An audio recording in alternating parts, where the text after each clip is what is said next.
Black Millionaires, which Greenwood was known to have had more millionaires residing there than the entire United States combined. And of the only 2 airports in the state of Oklahoma, one of them was for the half-dozen private airplanes owned by its black oil tycoons.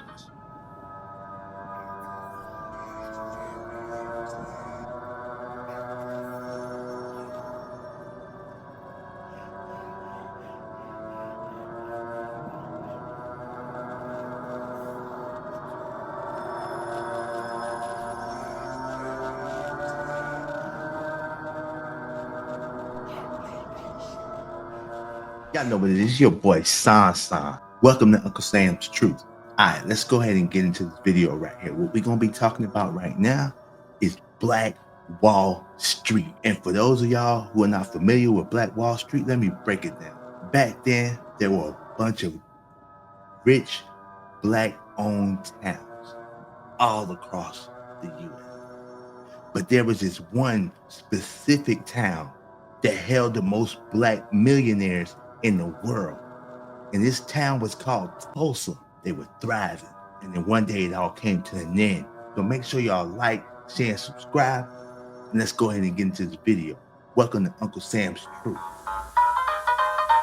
Greenwood, Oklahoma, 1921. The north side of Tulsa was a prosperous community, exclusively black, because Jim Crow laws prohibited Negroes from living in white neighborhoods, where it was said more than 3,000 Ku Klux Klan members resided in the area. At that time, there were countless all-black communities, like Greenwood, scattered throughout the U.S., 60 in Oklahoma Territory alone. Greenwood, however, was the jewel of Negro America. Though white Tulsans called it Middle Africa, Booker T. Washington gave it the name we know it as today, Black Wall Street. And it was the wealthiest black community in America, where black men and women came to pursue the American dream. It boasted black-owned banks, pharmacies, grocery stores, movie theaters, restaurants, churches, newspaper publishing, law offices, a bus company, its own school district. Hold up. Are y'all hearing this? Black owned everything. A town. We had everything. This is the stuff they don't teach you in school. Where the average student wore a uniform with a suit and tie, a business college, a hospital with an entire black staff, and an internationally acclaimed surgeon. Black Millionaires, which Greenwood was known to have had more millionaires residing there than the entire United States combined. Are y'all hearing this? Are y'all hearing this? The most millionaires in this one town than all of America. Millionaires back then. And of the only 2 airports in the state of Oklahoma, one of them was for the half-dozen private airplanes owned by its black oil tycoons. Forgive me for stopping it so much. Black oil tycoons, 12 planes. Are y'all hearing me? To top it off, the minimum wage and living standard of a resident of Black Wall Street far exceeded that of the average white citizen of Tulsa. But on May 30th, 1921, all that changed. Dick Rowland, a shoeshine boy, entered the elevator in the Drexel building to use one of the only few colored bathrooms in downtown Tulsa. On the top floor, Sarah Page, a 17-year-old, a white elevator operator, began operating the elevator when it lurched, causing Rowland to stumble. He bumped into Sarah, and she screamed. Rowland, knowing what Frederick Douglass had penned as the truth with regards to the treatment of black men in America, to be accused was to be convicted, and to be convicted was to be punished.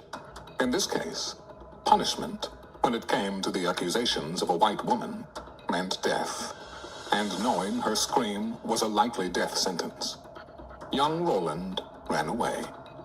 He was later seized and apprehended with the intent of being lynched. Word of a black man raping a defenseless white girl spread throughout the Tulsa area. Dozens and then hundreds until a mob of over 2,000 white men gathered at the county courthouse demanding justice. But justice for what? Sarah Page wasn't assaulted. Her clothes weren't ruffled. And though her story wavered during questioning, she ultimately affirmed she was not harmed. Moreover, she refused to sign a statement saying that she had been raped. But don't let the facts get in the way of a false accusation of a black man who needed to be put in his place at the end of a rope. The Tulsa Tribune reported, the girl got bumped, and somehow it turned into, and this was their excuse. Negro assaults a white girl. and later, To lynch Negro tonight. with no basis in fact for the allegations of rape, the mob persisted in their demand for justice of a white girl who emphatically stated that no injustice had been done. Walter White of the New York Evening Post wrote, Chief of Police John A. Gustafson, Sheriff McCullough, Mayor T.D. Evans, and a number of reputable citizens, among them prominent oil operator, all declared the girl had not been molested, that no attempt at criminal assault had been made.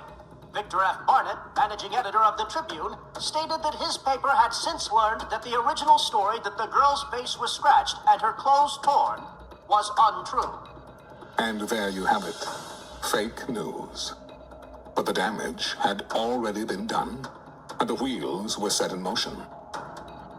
Armed black World War I veterans were among the less than 100 members of the Greenwood community who came to prevent another lynching of a black man, as thousands had been lynched since the generation of Reconstruction.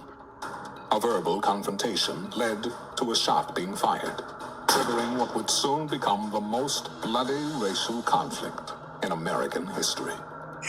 Some 500 members of the white mob were armed and deputized by city officials, and those who didn't own weapons looted stores to obtain guns and ammunition along the way. Thousands of angry white men descended upon Little Africa, as a few white families provided sanctuary to those fleeing from violence. Over the course of 24 hours, the mob looted, murdered, and razed the wealthiest black city in America to the ground. No.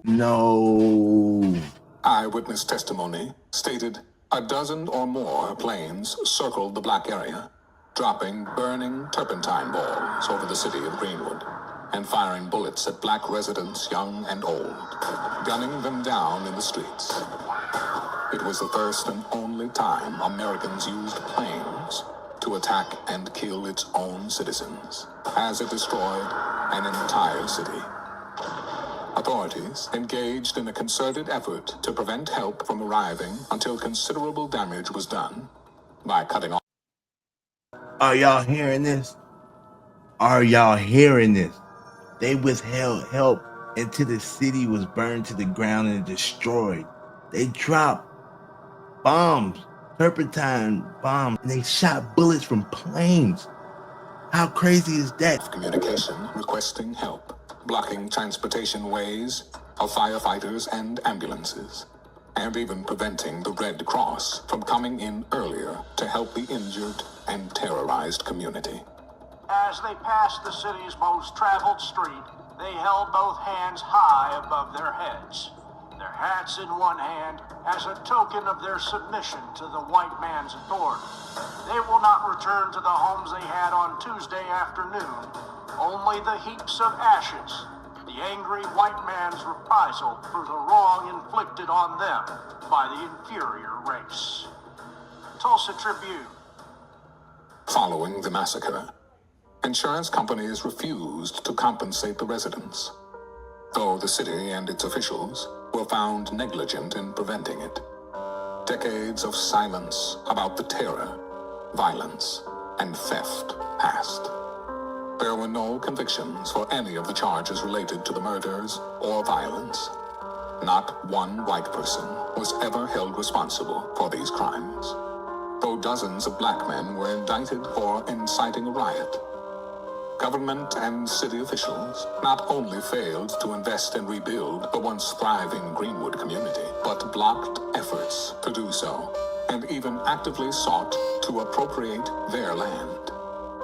The crime wasn't acknowledged by the city or the state of Oklahoma for over 70 years, rarely mentioning it in history books, classrooms, or even in private. Most residents grew into middle age, completely unaware of what had taken place. Even a report detailing the history of Tulsa's fire department from 1897 to 2017 made no mention of the massacre.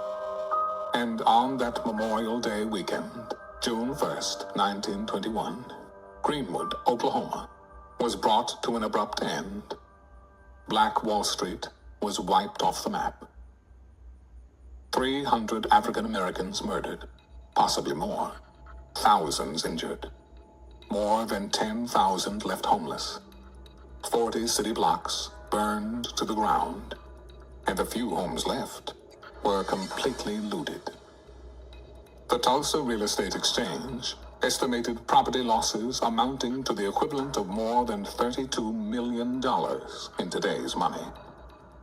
Unbeknownst to most, Tulsa's Black Wall Street wasn't the only black town to be ethnically cleansed in America. It wasn't the only city forgotten, nor was it the only black town where no one was ever arrested, prosecuted, or where victims were never compensated. Time has passed, memories have faded, and survivors have died, taking the knowledge of not only how the cities were destroyed, but arguably even more tragic, the knowledge of how these countless all-black towns were That built. video right there was mind-blowing. There were black millionaires before 1921. They destroyed our people, destroyed our town. Didn't speak about it again till 2017 when the fire department spoke about how the city was burned down. They did everything possible to make sure that they held us down just for 70 years alone right there. And then they tried to take our land. They looted animals. Make sure y'all like, share, and subscribe. And y'all leave y'all comments down below. Let me know what y'all think of this right here. It's Uncle Sam's Truth, and I'm out.